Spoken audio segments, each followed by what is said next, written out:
અમદાવાદ બાદ હવે સુરત એરપોર્ટ પરથી 1.68 કિલો ગાંજો ઝડપાયો છે. અમદાવાદ એરપોર્ટ પર ડીઆરઆઈની ઢોસ વધતા પેડલરોએ એરપોર્ટ બદલ્યું હોય તેવું લાગી રહ્યું છે.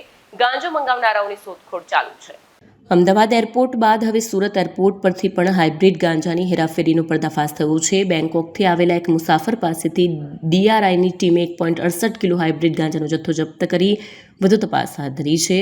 અમદાવાદ એરપોર્ટ પર કસ્ટમ વિભાગ સજાગતા અને સઘન ચકાસણીના કારણે છેલ્લા કેટલાય સમયમાં અંદાજે 300 કરોડનો હાઇબ્રિડ ગાંજો ઝડપાયો છે. એજન્સીઓની ધોંસના પગલે હવે પેડલરોએ એરપોર્ટ બદલ્યું હોય તેમ લાગે છે. આજે સુરત એરપોર્ટ પર બેંકોકથી આવતા મુસાફરને ઝડપી લઈને તેની પાસેથી ડીઆરઆઈની ટીમે 1.68 કિલો હાઇબ્રિડ ગાંજાનો જથ્થો કબજે કર્યો હતો. ડીઆરઆઈની ટીમને બાતમી મળી હતી કે એર ઇન્ડિયા એક્સપ્રેસની ફ્લાઇટ નંબર IX 263માં આવેલા એક મુસાફરની પાસે હાઇબ્રિડ ગાંજો છે.